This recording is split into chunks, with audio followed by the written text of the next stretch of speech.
¿Qué onda? ¿Qué onda? ¿Cómo te fue en la prepa? Muy bien, gracias. La clase de sociales estuvo excelente como siempre. ¿Y Mr. Abraham y Miss Adriana? También muy bien, son excelentes maestros que siempre nos apoyan cuando lo necesitamos. Muy bien, qué bueno. Oh, espera, me están marcando. Déjame contesto. Sí. Sí, bueno. Hola, ¿qué tal? ¿Cómo estás? Hola, estoy muy bien. Nada más que en la prepa me encargaron investigar una tarea de sociales sobre el caudillismo. Oh, entonces escucha la radio Oxford. Están hablando sobre eso. Déjame la escucho. 2016. Ciencias sociales. Aprende algo. Para mis Amanda. Queremos exentar. Escucha bien. Carranza fallecido y Huerta muy vivo llegó de presidente como interino.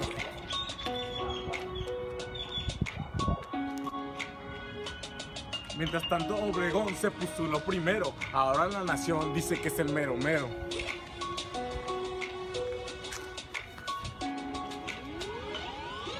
La revolución ha concluido y parece que no hay pillos, hasta que llegaron unos hombres llamados los caudillos. Los caudillos revoltosos estaban bien armados, causaron muchos destrozos y acabaron todos enojados.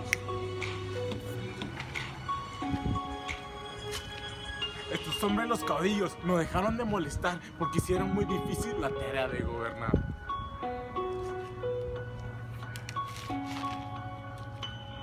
Obregón derrotó los líderes campesinos, como Villa y Zapata derrotados han sido. Ahora ya entiendo. Es muy simple. Tras la muerte de Carranza, Adolfo de la Huerta pasó a ocupar la presidencia de la República como interino mientras se efectuaban las elecciones. Como el general Álvaro Obregón había lanzado su candidatura desde antes de la muerte de Carranza, y muchos vieron en él al hombre que debería llevar los destinos de la nación. La situación o condición sociopolítica que imperaba era la siguiente.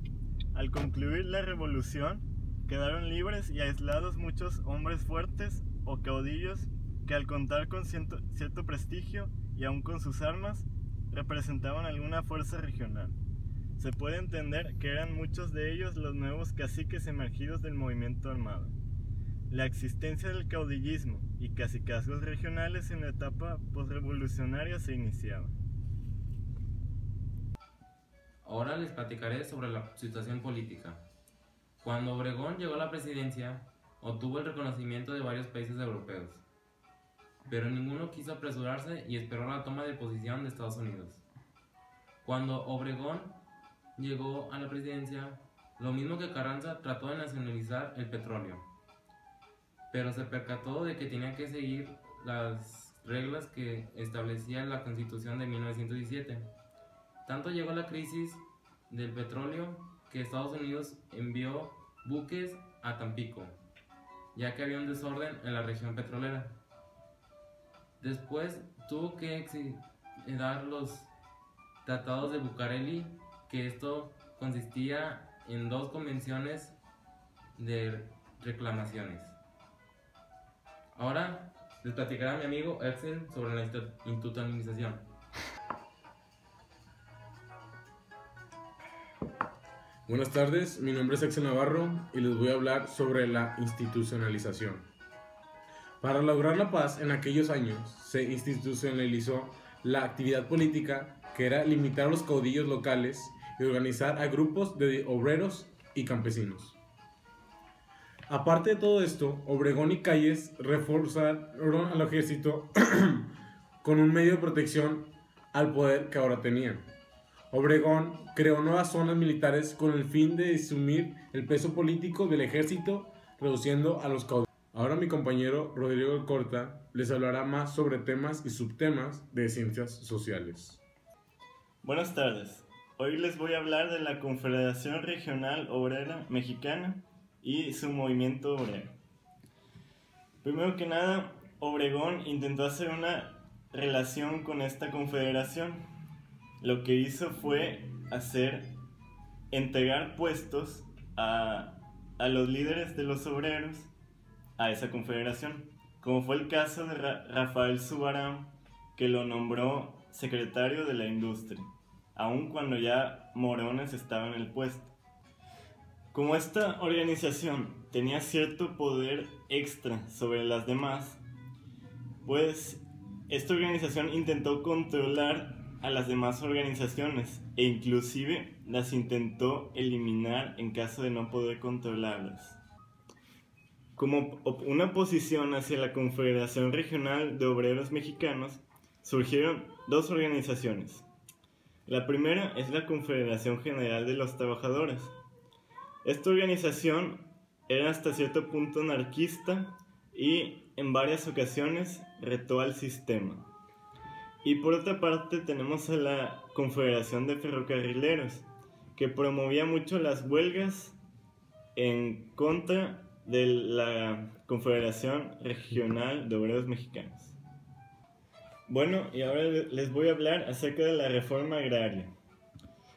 Para lograr la institucionalización, Obregón tenía un plan e inició su política agraria. Esto hizo que en un año Obregón repartiera la cantidad de tierras que Carranza repartió apenas en 5 años. Todo esto con el motivo de regresarle las tierras al campesinado para derrocar la insurrección de Huerta. Pero a pesar de que se repartieron aproximadamente 1.200.000 hectáreas en todo su mandato, no todas estas tierras estaban en condiciones para ser cultivadas. El lineamiento político de ese entonces estaba muy bien definido.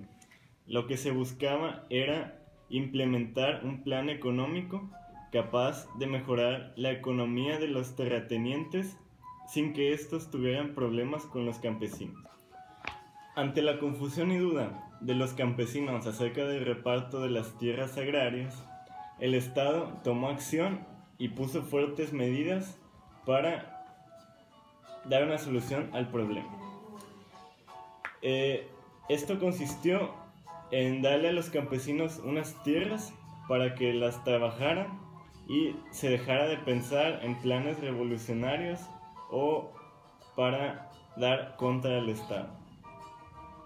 Por nuestra parte, es todo. Eres Rodrigo Cortas, César Rodríguez, Axel Navarro, y este fue nuestro tema del caudillismo. Gracias por su atención. Exéntenos. Ahora mi compañero Rodrigo Corta les hablará más sobre temas y subtemas de ciencias sociales. Pero ahora, por ahora, vamos con los bloopers. ¿Ya? ¿Qué onda? ¿Cómo te fue en la prepa? Muy bien, gracias. 2016. Ciencias sociales. Mr. Amanda.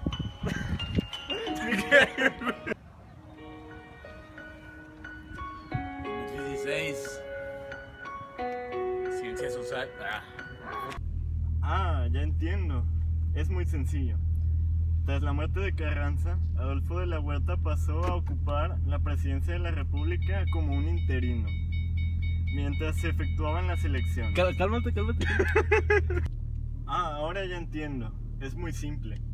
Tras la muerte de Carranza, Adolfo de la Huerta pasó a ocupar la presidencia de la República como interino durante las elecciones.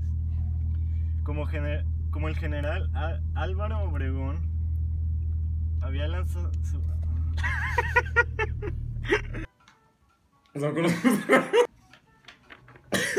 Estás haciendo, digo. Déjalo aquí ya, ya. Ya. Es que vas a turnar. Buenas tardes, mi nombre es Axel Navarro y les voy a hablar sobre la institucionalización. Para lograr la paz en aquellos años, se institucionalizó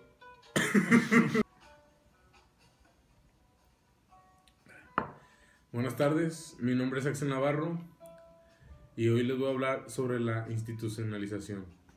Para lograr la paz en aquellos años, se institucionalizó la actividad política delimitar a los caudillos locales y organizar a grupos de obreros y campesinos.